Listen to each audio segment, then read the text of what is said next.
Iran के supreme leader Mustafa Khamenei ने साफ कर दिया है कि वो अपने नेता की मौत का बदला लेने के लिए किसी भी हद तक जाने को तैयार हैं। उन्होंने साफ कर दिया है कि पूर्व सुप्रीम लीडर के मौत का बदला लिया जाएगा और जरूर लिया जाएगा। ये बयान ट्रंप के 1000 मिसाइल दागे जाने के बयान के बाद आया है। नमस्कार, मैं हूं आकांक्षा और आप देख रहे हैं न्यूज 18 का डिजिटल प्लेटफॉर्म। ईरान और अमेरिका के बीच एक बार फिर से स्थिति बेकाबू होती हुई नजर आ रही है। एक के बाद एक बड़े बड़े बयान दिए जा रहे हैं और अब ईरान के सर्वोच्च नेता अयातुल्लाह सैयद अली खामेनेई की मौत और उनके अंतिम संस्कार के बाद इमाम सैयद मुज्तबा खामेनेई का एक बेहद बड़ा और कड़ा संदेश सामने आया है। मुस्तफा खामेनेई ने अपने पिता की मौत का बदला लेने का खुला ऐलान कर दिया है।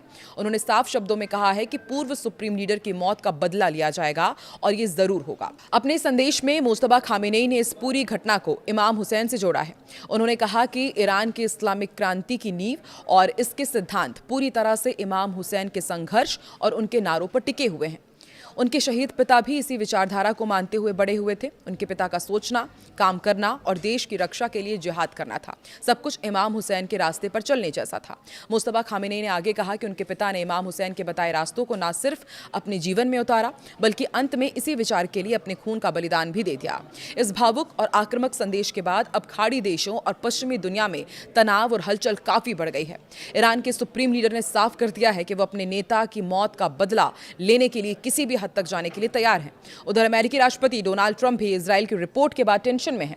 उन्होंने ईरान को खौफनाक और सीधी चेतावनी दी है। इससे पूरी दुनिया में तहलका मच गया है। ट्रंप ने साफ शब्दों में कहा है कि उनकी जान के पीछे हाथ धोकर पड़े ईरान पर अमेरिकी सेना किसी भी वक्त कहर बनकर टूट सकती है। उन्होंने ये भी कहा है कि अमेरिका की 1000 मिसाइलें इस वक्त सीधे ईरान की तरफ लॉक एंड लोडेड यानी कि बिल्कुल निशाना साधे तैयार खड़ी हैं। न्यूयॉर्क पोस्ट को दिए एक इंटरव्यू और अपने social media platform truth social पर ट्रंप ने इस पूरे प्लान का खुलासा भी किया और दावा किया कि अगर ईरान ने उनकी हत्या करने की कोशिश भी की तो ये मिसाइलें तुरंत ईरान पर दाग दी जाएंगी। इसके बाद हजारों मिसाइलें हमला करना जारी रखेंगी। उन्होंने बेहद आक्रामक लहजे में कहा कि उन्होंने अमेरिकी सेना को पहले ही एक ऐसा गुप्त आदेश दे रखा है जिसके तहत ईरान पर 1 साल तक लगातार बमबारी की जाएगी, उसे पूरी तरह तबाह कर दिया जाएगा।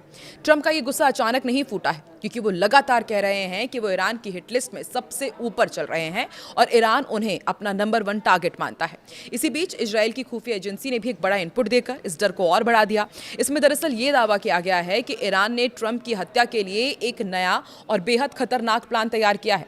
इसी खुफिया रिपोर्ट के बाद ट्रंप ने ईरान को सीधे शब्दों में कह दिया है कि मुझे छूने की भी कोशिश मत करना वरना पूरा ईरान नक्शे से मिट जाएगा। बता दें कि अमेरिकी राष्ट्रपति डोनाल्ड ट्रंप ने अपने social media platform truth social पर कहा कि ईरान ने बातचीत जारी रखने की इच्छा जताई है और अमेरिका इसके लिए तैयार हो गया। हालांकि ट्रंप ने यह भी कहा कि दोनों देशों के बीच जो सीज फायर हुआ था अब वो खत्म हो चुका है। ईरान और अमेरिका के बीच 2 दिनों तक चली सैन्य कार्रवाई के बाद फिलहाल गोलीबारी थमी हुई है। अल जजीरा के मुताबिक अब मध्यस्थता कर रहे दोनों देश दोनों पक्षों के बीच कूटनीतिक बातचीत फिर शुरू कराने की कोशिश कर रहे हैं ताकि तनाव आगे ना बढ़े।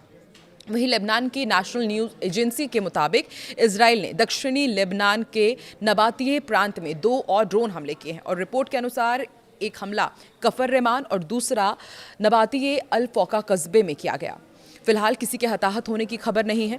जाते जाते पिछले 24 घंटे में ईरान, अमेरिका और इजराइल युद्ध के जो 5 बड़े अपडेट्स हैं वो भी आपको बताते हैं। ईरान ने कहा है कि इजराइल ने हमला किया तो इजराइल बचेगा नहीं।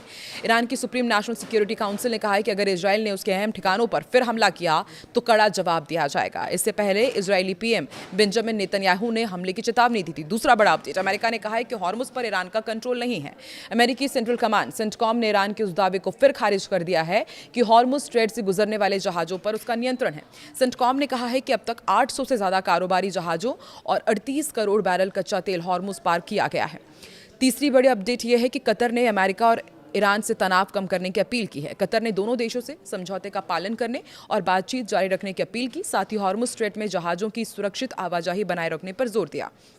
रूस बोला, ब्रिटेन, फ्रांस, जर्मनी ने अमेरिका इजराइल का साथ दिया है। ये चौथा बड़ा अपडेट है। यूएनएससी की आपात बैठक बुलाई गई जिसमें रूस की प्रतिनिधि ने आरोप लगाया कि ब्रिटेन, फ्रांस और जर्मनी ने ईरान के नागरिक ढांचे पर अमेरिका और इजराइल के हमले का समर्थन किया।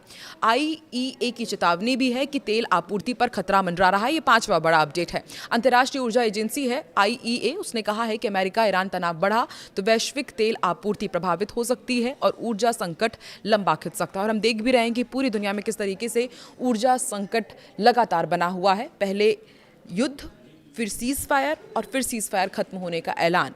सबसे बड़ा सवाल यही कि ईरान और अमेरिका आखिर चाहते क्या हैं? क्या वो यही चाहते हैं कि पूरी दुनिया इसी तरह से ऊर्जा संकट से घिरी रहे, या फिर इसका कुछ और ही फायदा अमेरिका, ईरान, इजराइल उठाना चाहते हैं? आपको क्या लगता है? क्या वाकई जो बार बार डोनाल्ड ट्रंप दावा करते हैं, चेतावनी देते हैं, खौफनाक बयान देते हैं कि 1000 मिसाइल इस वक्त लोडेड हैं और ईरान का नाम दुनिया के नक्शे से मिटा दिया जाएगा, ईरान किस तरीके से रिटेलिएट करेगा? कमेंट सेक्शन में ज़रूर बताएं।